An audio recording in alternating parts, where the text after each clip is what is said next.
Hello again, it's John, the old geek, and this is the last in my current series of reviews of the famous Slavers modules. A4, In the Dungeons of the Slave Lords. I will be giving my opinion of the series as a whole at the end of this video too. As with the previous adventures, this was used at Gen Con in 1980 and served as the final of that tournament. It was written by Lawrence Schick, who, while he did not have many module writing credits, what he did have was impressive. He was the author of the classic White Plume Mountain. I've got quite a lot to say about this adventure, so enough with the intro blurb. Let's look at the presentation. It's the best in the series by a country mile. The cover is outstanding. It's classic Errol Otis, all creepy and weird. The shadowy mushroom man at the back is especially good. The back cover though is naughty. It's a pleasing enough image, but it shows a vampire, and there's no vampire in the adventure. That's not allowed. Sorry. The internal black and white art is mostly very good too. Otis was on fine form with this module, and the pieces from other artists complement his work very nicely. A lot of it is by Jim Rosloff, who I always felt to be one of the weaker artists used by TSR, but this module contains some of his better work. Maps are clear, useful and plentiful. Text is well written and logical. It's certainly one of TSR's best presented modules of the very early 80s. The quantity of text is not much greater than that in A3. About 18 of the 32 pages are detailing the adventure locations, with a lot of art on those pages. But the level of detail is that much greater. It feels more complete, though the adventure itself is shorter. It's the shortest one of the series. The plot is intended to follow on from A3 and assumes the party were captured at the end of that module. Having suffered imprisonment at the hands of the slave lords, they are cast into the dungeon beneath their mountain hideout. It's actually a volcano, and it is beginning to erupt. The superstitious high priest of the slavers believes that sacrificing the PCs to starve to death in the dungeon will placate the earth dragon's hunger. Thus the party awaken in darkness, dressed in nothing but simple loincloths, though female characters have an extra piece of cloth to preserve their modesty. They must now try to escape the dungeon and get off the underground island to safety. They have no weapons, no armour, and no spells. In fact, they have no equipment at all, not even a light source. But if they feel around, they will find a gift from a mysterious benefactor to help them. Of course, they won't know what this is exactly until they find a source of light. The original tournament part of the adventure only covered the escape from the dungeon. Another chapter has been added to the module detailing the PC's efforts to return home, almost certainly using one of the boats in the Suderham docks. More specifically, a boat that the remaining slave lords are attempting to use to make good their own escape from the eruption. There's a lot to talk about with this module, so let's start at the beginning. The setup for this adventure has always been cited as an issue, as the party need to be captured. Luckily, in my own campaign it happened naturally, in A2, but the manner in which it is forced at the end of A3 is far from ideal. The whole series is based on short, individual tournament sections designed to test characters of levels 4 to 7. Campaign characters, playing it all through in sequence, will find it too hard. So, if that is your campaign, I guess the dead PCs can all be raised and placed at the start of this module. However, for the full campaign to be achievable and satisfying for the group, the characters need to be slightly higher levels, which in turn gives them a better chance against the slave lords at the end of A3, which gives that setup more potential issues. Awkward start aside, the tournament dungeon section is superb. Lawrence Schick is a top-notch module writer. I wish he'd done more. It's a true test of player ingenuity and resourcefulness, as they need to make use of whatever, usually mundane, bits of cavern detritus that they can find. They'll be using the loincloth as a sling. Hopefully they are not too prudish. They might fill it with sand and use it as a blackjack. They can be bashing monsters with bones, sticks and rocks, and fashioning makeshift torches by dipping things in pools of tar. As a DM, this back-to-basics approach really appeals. It was so refreshing to drag an experienced party back to where it all began for them, vulnerable, genuinely threatened by kobolds and giant ants, struggling against a giant crab, relying on their wits and intelligence rather than their spells and their sword arm. The DM notes at the start of the adventure say, "In this module, the player's skill and not the character's levels will determine success." And to me, that is what D&D should be. I have no time for the relentless superheroics favoured by so many modern gamers, and systems that encourage character builds to ensure success. I want the focus firmly on the players themselves and how they choose to approach the scenarios. The Slave Lord's dungeon, it's not linear either.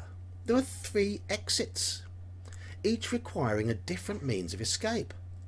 And throughout, the encounters are very well thought out. The bridge, constructed from dry ant carcasses, is a great idea.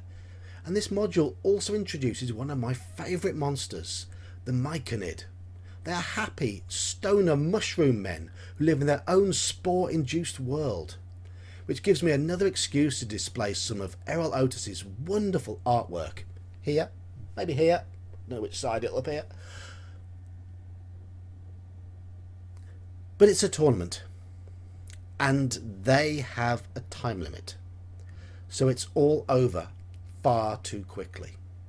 I'd love to see a lovingly expanded version of this dungeon, 2 or 3 times the size, to really drive home the survival aspect of being lost underground without food, water, clothing, or a reliable light source.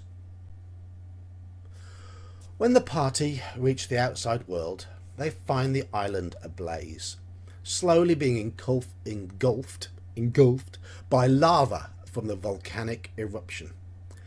Now they need to find a way to escape, and that is done by commandeering a boat. There just so happens to be a suitable one in the docks. However, it is guarded by 6 more slave lords and their entourage. Handily, the PC's equipment is on this boat, but they can't get to it. And with the eruption going on, there's no time to rest, heal, and recover spells. While seriously epic, this encounter, as written, is insane for a party of the suggested levels, especially with them lacking spells and equipment.